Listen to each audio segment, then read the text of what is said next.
Hey there, fellow law entrepreneurs. Welcome to episode 423 of The Law Entrepreneur. I'm Neil Tyra, your host out here on the East Coast with my good friend and buddy Sam Milani there in LA. Sam, how you doing today? Very good. Very good. Excited to talk about today's episode. We got a pretty interesting topic. Let's have some fun with it. Yeah, because I resemble this remark, I think, so it works for me. No, not at all. Not only God bless. Not only are you an amazing lawyer, but also thank God they're very successful in life and in business. Yeah. All right. So So we're going to let's talk talk. today about why are the best lawyers not always the most successful. And I'll start it off here, Sam. Number one, oftentimes it's because they're not learning the business side of law. And this was really important to me. This is frankly why I started this podcast now 8.5 years ago with the tagline, What They Didn't Teach Us About Running a Business in Law School, which frankly is just about everything. For many years, I was on my soapbox saying that law schools were committing legal malpractice by churning out attorneys whose only opportunity was going to be to open their own practice for whatever reason, the market, and the economy, and so on and so forth, but hadn't prepared them for what it takes to run a business. And the reality is that you can be a great attorney, you can have all the legal skills, but if you're trying to run a business, you better be a, a good businessman or a great businessman, and that's even more important sometimes than your legal skills. I often tell folks, look, I'm not the most knowledgeable attorney. I'm not the brightest bulb in the chandelier, but I know how to run a business and I know how to relate with people. And in my area of practice, that those are the important characteristics. And so, if you want to be successful, you're going to have to learn how a law firm is, in fact, from start to finish, a business, just like any other business. Attorneys are fond of saying, "Yeah, but the law is different. I'm not selling widgets." Well, no, you're not selling widgets, but the principles behind a business that's very successful in selling widgets are the same principles that you have to lob onto and successfully demonstrate. Can we blame anybody or anything on this? That lawyers are not really prepped in the business side of law. I've always felt that law schools in particular were a big culprit here. Now, I will say, since I graduated in the last 5 or 8 years or so, more and more schools are adding at least something to do with running a business, a law firm. But it's not the same. And like, for instance, if you go to law school and say, "Well, I'm going to focus on criminal defense," you're going to focus on criminal defense all the way through your 3 or 4 years in law school. But if you say, go into law school with the understanding that I know I'm going to start my own law practice, I want a curriculum that also helps me run the business when I graduate from law school. So I think that was number one. Number two, many bar associations were slow to recognize that the business side of a law practice is equally important, if not more important, than the legal side of a law practice. Now, again, like law schools, in my opinion, that's changing. Ironically, from the get-go, the the entities that were most responsive to the need for teaching lawyers how to run a business was private industry, private companies, and other successful attorneys who created companies around the teaching platform, such as My Legal Academy, light years ahead bar associations and law firms. So that hasn't changed. I still think the private community is way further ahead in providing those resources and that education. For sure. And then definitely, I think it's the responsibility of the law firms to be able to do that. I was lucky enough in my third year. There was a class called, and I actually just looked it up. It's called Small Law Practice Management. Yeah. and it was just one class. It was only 2 credits, so it wasn't that many hours in a week. I think it was like maybe 2 hours a week or something like that. Yeah, probably that. And it changed a lot of things for me. One is actually showed me that it's possible. One of the main, I think that like the final or the main project was to create a business plan for launching a law firm. And the Yeah. business plan I started to this day was called Molaya Law, which actually ended up being the name of my first law firm.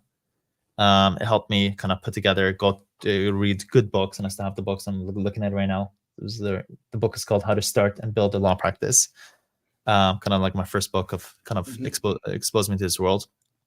All helped me figure out what tools do I need, what type of what type of team I might possibly need in the future, what resources I need, LexisNexis, all that kind of stuff, and it kind of opened up my eyes. And just thinking the big picture is like just showing that it's possible. And just one simple class is all it took to potentially change the trajectory of a young law student's career for the rest of their life. And that was just happens to be a class, a elective class that you don't necessarily need to take. Well, imagine maybe the changes would be maybe potentially make that mandatory. Not everybody needs to start a law firm, but at least expose them to it. Make it mandatory. Maybe make it more, provide more classes. Maybe provide deeper classes, more specialized classes. There's so Yeah. many things that these law schools can do to really open up people's horizons. Yeah, I would have loved to have seen a different class for every semester for the whole 3 to 4 years that you're in there that focuses on small and solo law firm management. There's plenty of material to go over and to dovetail with the legal aspects of providing those services. And I think law schools do a terrible disservice to their students. They graduate, with this enormous amount of debt in many cases, and sadly without some of the skills necessary to survive. And like I said, it was a big reason why I started the podcast. Yeah, and I'm gonna share something very important. I went back to my law school last year, and I spoke a couple of times at different events at my Southwestern Law School. And one of the times I was there, a student came to me. I believe he was in his third year, and he came to me. He's like, "Hey Sam, I'm trying to figure things out. What I'm gonna do post bar. Do you think I should continue working for somebody, or do you think I should just go on my own if I'm already considering doing that?" And I stressed to him that no, if you're actually thinking about actually doing it, then no, jump the gun as soon as you get the opportunity to go launch your law firm. And I explained the reasons just to give a short gist. And I think we should actually have an episode to this because I know just from our comments and emails that I get, there's a lot of young people that listen to us. If you think that you're going to eventually open up a law firm, the short answer is go launch it right away as soon as you can. For multiple reasons, but one of the main reasons is you want to build your equity early. And that really, really matters.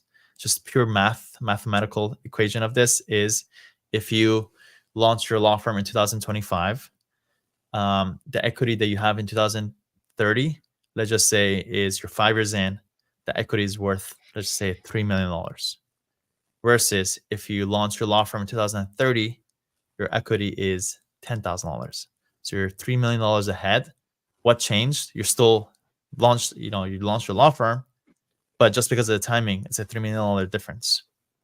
So And you didn't make up the difference in the salary that you were earning at the firm that you were working at. not at all. Yeah, exactly. So I think we should probably, dedicate the whole episode to, because there's a lot more to be discussed here. But A lot. yeah, Yeah. yeah. Let's move on to number 2. Let's go to number 2, which is not understanding marketing in a saturated space.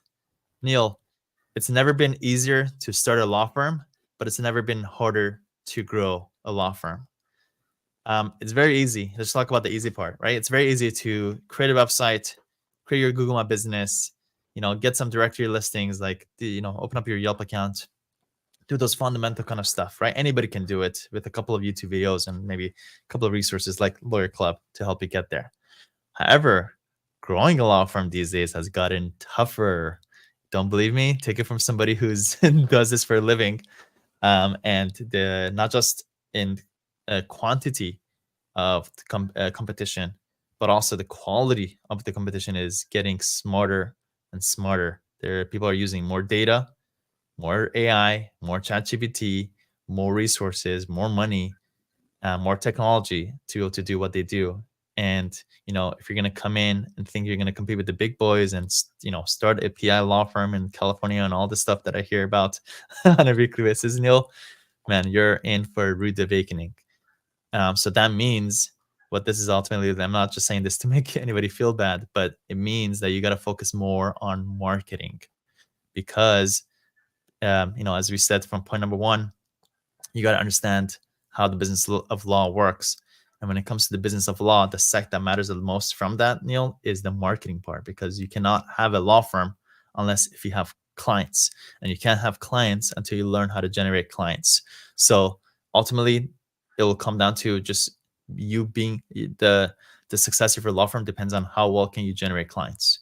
You could be the best lawyer, you could have all the resources, you could have Lexis, and you could be an expert on all the back end stuff. But if you don't know how to generate clients and and have really good marketing, then unfortunately you're just going to be a good lawyer with not a successful law firm. So lean into the marketing early, and even if you're late, lean into it. Things become more and more saturated and more competitive over time. The sooner that you lean into it, and the more that you let go of your ego and you learn from the wizards of the people who have figured things out, then the more likely you are to succeed quicker. Yep. Couldn't say it better myself. Point number 3, Neil, I'll let you take this one, which is staying. Yeah, go ahead. Yeah. So staying in your comfort zone and not taking enough risk, and this, again, I've said this a couple times now. Lawyers are particularly risk adverse.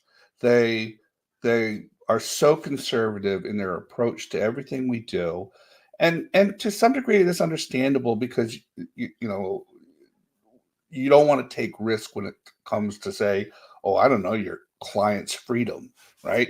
You don't want to be experimenting there.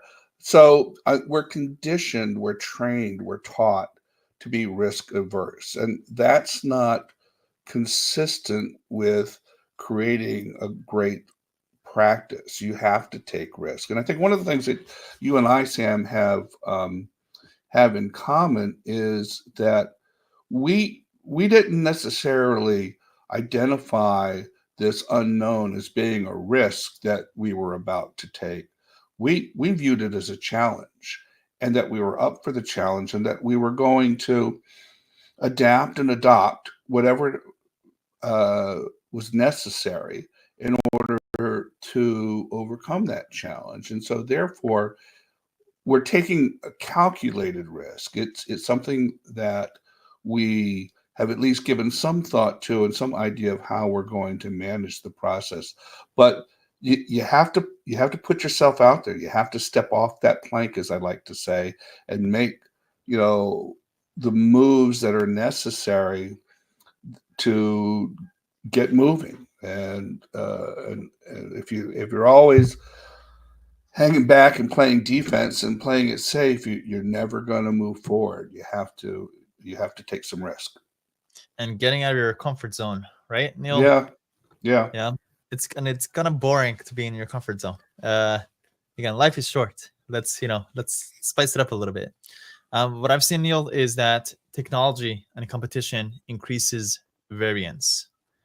What that means is there's more chaos in the world. I mean, there's more chaos. You might want to look into game theory. This is like way out there. But let me run with this. And there's more chaos in the world. Game theory dictates that you gotta be more active, because if the world is chaotic and you're stagnant, well, the chaos is gonna override the stagnant. So you gotta, basically, it just means that you cannot play it safe anymore. You cannot be stagnant anymore. Maybe back in the day, sure, maybe the strategy could be, slow and steady wins the race. But fortunately, the reality is slow and steady does not win the race anymore. Fast and not steady wins the race. And a quote that I actually put up as an affirmation for myself is, the biggest risk is not taking a risk. The biggest risk is not taking a risk. Again, these days, because of the competition and technology and AI coming to the space, you cannot no longer just sit on your hands and just let things happen. You got to take control and take some risks. And Neil, you shared calculated risk is the way to go. We don't just say Yeah. just go do things. No, you got to take some data, get some insights, be resourceful, ask around, join communities, ask ChatGPT, join Facebook groups, take whatever information you can get, decipher it in your head, and make some calculated risk. Hey, I've been hearing more about this, or I see people all doing this, so that means I should do this. And then something that's come to mind for me is taking decisive action. Decisive, not being in this middle decision stage. I don't know, should I or not. Be decisive in whatever you do. Even if it's decisive in the wrong direction, that's still better than in no direction. So take bold risks, calculate risks, and be decisive with whatever you do. Yeah, one of the things I think that you and I both did really, I know, no, I don't think I know. Both of us embraced technology, and for me, that was back, before the cloud. That was before remote commuting interactions, and so I took the risk, but I always knew that my understanding of technology, coming from an IT background, was going to give me an advantage to overcome that risk. You did the same thing. You embraced technology, emerging technologies with abandon. I mean, you you were cutting edge on so many things, and that's a way of reducing that risk. The more you understand how technology can leverage your skills and your abilities, the less risky movement will be. Yep.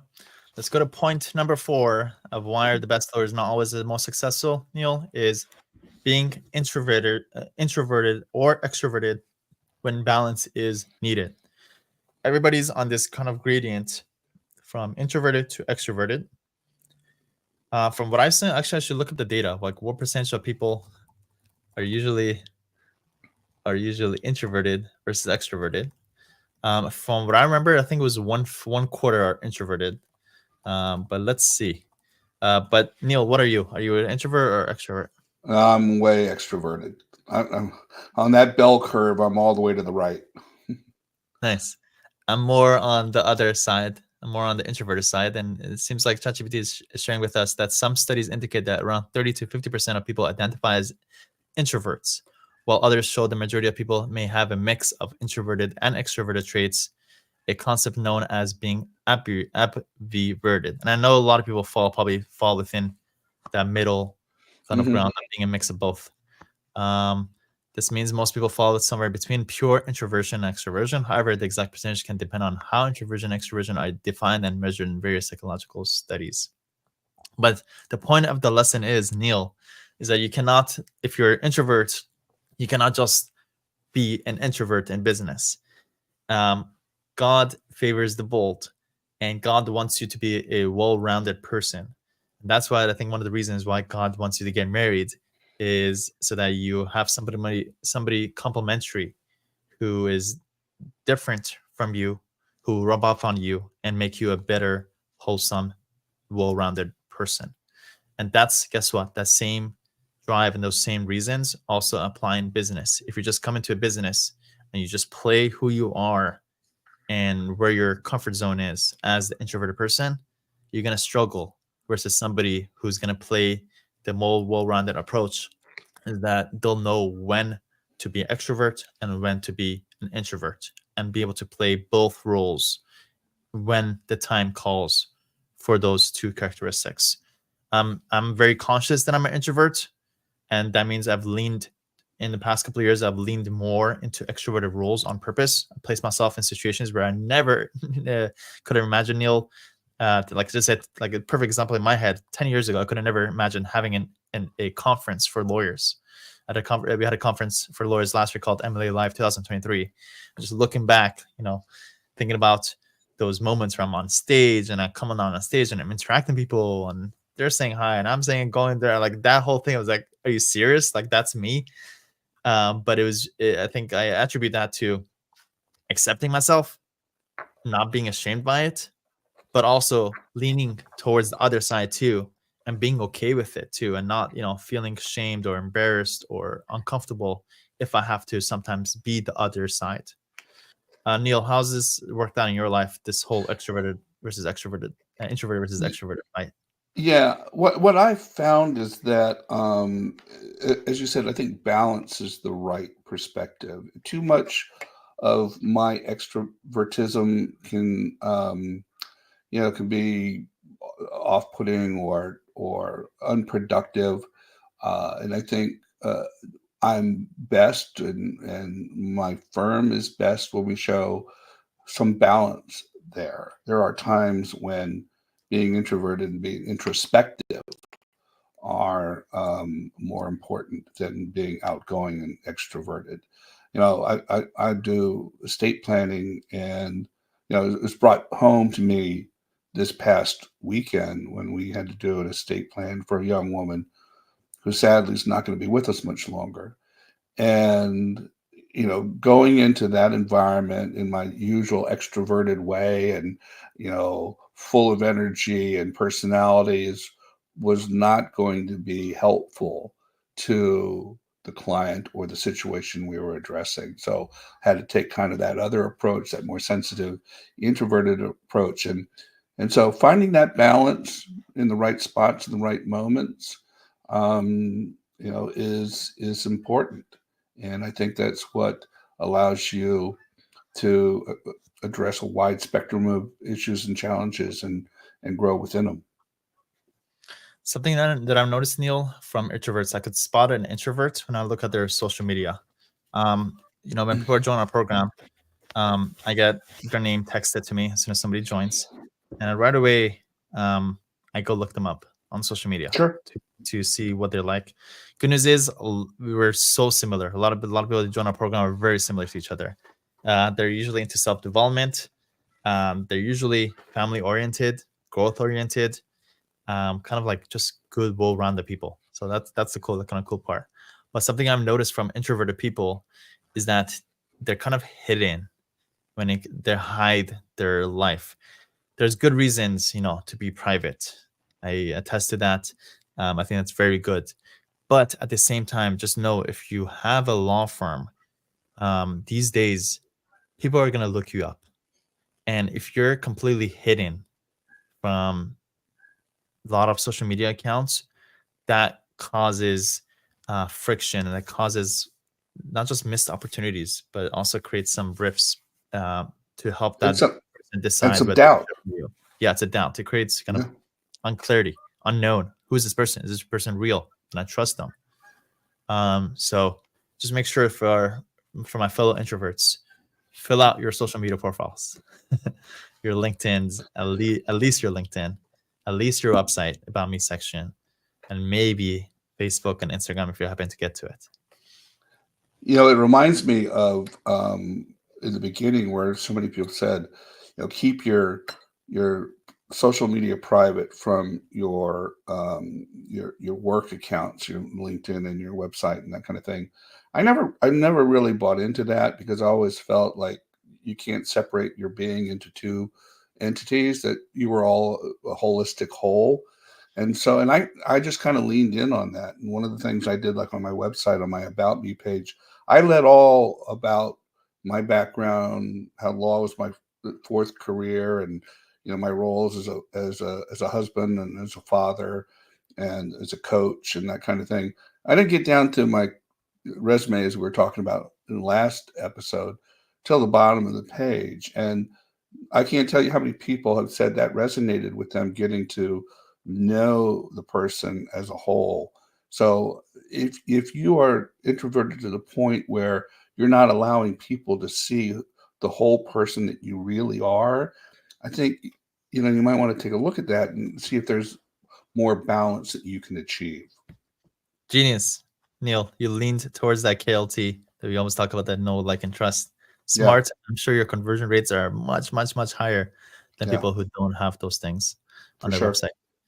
Number 5 is a very important one. I don't know why we left it as the last one, Neil, is failing Because to you keep up. wanted to finish with a bang, Sam. Oh, yeah. Failing to keep up with changing industries, trends, and tech and innovation. I feel like this is lobbing a softball into Showatani's wheelhouse here, that you're going to turn on it and knock this one out of the park. What's Darwin's theory, Neil? Darwin's theory? Yeah. That the weak shall fail, and the strongest survive. Yep. The ones who adapt basically survive, I think, is the gist of Yeah, it.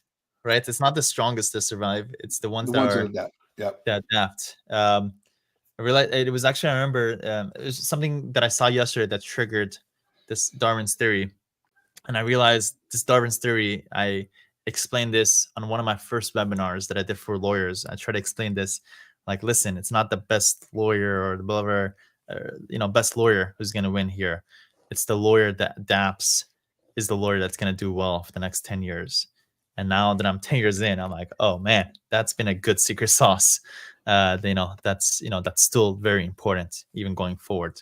So if you're looking to thrive and do well, you got to adapt. And if you're just going to be sitting there and saying, again, blaming people, blaming trends, talking shit about TikTok and this and that, it's a losing mindset. Instead, you got to be open-minded and play the game, because the game is playing, and you gotta, if you want to thrive, you gotta play the game. I don't like it, Neil. Sometimes we're like, damn it, the trend already changed, and I don't feel like doing TikTok reels or whatever I gotta do to grind it, but that's what it takes. So at some point, you gotta make a decision. It's like, do I want to adapt and do things that are outside my comfort zone, or I'm just gonna sit there in my hands and say it is what it is. And I think the difference nowadays is it's changing so rapidly.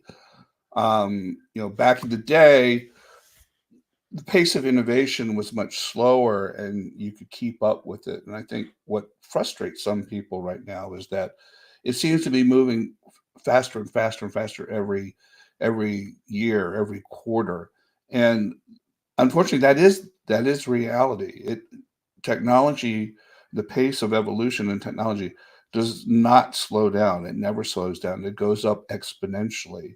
And so you can mitigate that risk, as we said before, to some degree by focusing on some of the core elements of the technology that you're going to use.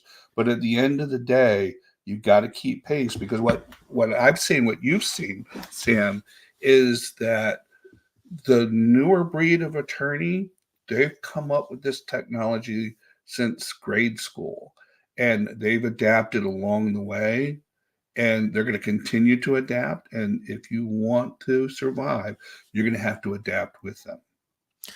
Good news, Neil, for our listeners is we're trying to, and with this podcast and this show, we're trying to be that source of Yeah. the new trend, early adoption, calling it out as it is, be very transparent, and kind of share with you what's working now. I'm on the frontier of that. Again, something that I realized is my competitive advantage. I'm just going to continue leaning on it. Neil, I happen to be one of the few people who was at last week's Tesla 1010 release thing. That was like literally like the epitome of the early adopters. I was there. It was so cool. Leaning towards autonomous cars and Optimus robots, all that stuff. And I'm I going to saw continue. that. Yeah, it's gonna be a promise to myself and to the world that I'm always gonna lean into that. It probably sucks for my wife, who has to deal with these random things that I got to do to be able to stay on these top of these trends. But I think she's accepted and realized that's who I am, and she's pretty open to those, letting me do those things. And as our loyal listeners, I promise that I'll share those insights with you so that you'll stay ahead of the trend and ride the wave with us. Get some of that work done on your behalf. Yeah. All right. Pretty good episode. It always is. But let's just do a quick little recap. the why the best lawyers are not always the most successful is, number one, not learning the business side of law. Number two is the importance of leaning into learning how to generate clients and marketing in a very saturated market that we actually happen to be in. Number three is leaning, kind of getting out of your comfort zone and taking more risks. The biggest risk is not taking a risk, is basically the gist of it. Number four, staying well balanced when it comes to being an introvert and extrovert. Sometimes you got to lean into the other side to do well. And number five, Darwin's theory: the ones that are going to survive are the ones that are more likely to adapt. So just make sure to stay on top of this trend, and make sure to continue listening to these podcasts as we're going to be the source of that truth for you. Neil, any last words? No, I would just say that if you found value in anything that we've had to share today, that you make sure that you in turn share it with another individual, whether it's another attorney, colleague, business person. We have a lot of non-lawyers that listen to this podcast because the value that Sam is offering it translates to other types of professional services. So don't think you just can only share this with your lawyer friends. Share it with your chiropractors and your doctors and your dentists, and you'd be surprised at how many will be receptive to that. And if you help one person, you help improve the world. Amazing. And we got a couple of comments in our YouTube right now as we're recording this live. Lewis asks, is Legal Funnel Academy still closed for new clients? So let me just clarify this. Our company used to be called Legal Funnel because at the time, the whole breakthrough was virtual law firm. And then the vehicle for getting more clients was funnels. So pretty good name, Legal Funnel. And at that point, the focus was mostly client generation. And then 2 or 3 years in, I realized that there's more than client generation. There's also, hiring, virtual team, numbers, KPIs, automations, CRMs, productivity, and a lot more. So we rebranded to My Legal Academy. And then in My Legal Academy, we created our flagship program called Grow Track that we still have today. So that is still open. It's an evergreen offer that helps lawyers grow and automate their law firms. Pretty successful. We get a good, consistent number of clients every single month. But our value prop is our law firm growth implementers. These are people who are specialists at very specific things. Let's just say when it comes to client generation, we have people who use our recipes when it comes to creating ads for generating clients for lawyers. When it comes to automations, we have experts who set up the CRM for you and set up the automations for you. We have integration experts. We have intake experts who come and help you, sign up more clients. And anything you could possibly think about, productivity, whatever that is, we provide all the resources, and then we provide all the right people to help you implement all these things. So no, it's definitely open. Lewis, just go to mylegalacademy.com and book a call to speak to us. And then Law and Act also commented, I'm from Bangladesh. I'm a lawyer in Bangladesh Judge Court. Amazing. It's an important discussion that can lead or spark our inner merits. Amazing. I hope it is. God bless. We appreciate you. We'll see you in the next episode. We have the next two lined up. Should we just tease it? Go ahead. The next episode will be what's wrong with your marketing. Yeah. As simple as that. All right. We'll see you in the next episode. Thank you so much. Take care, Av.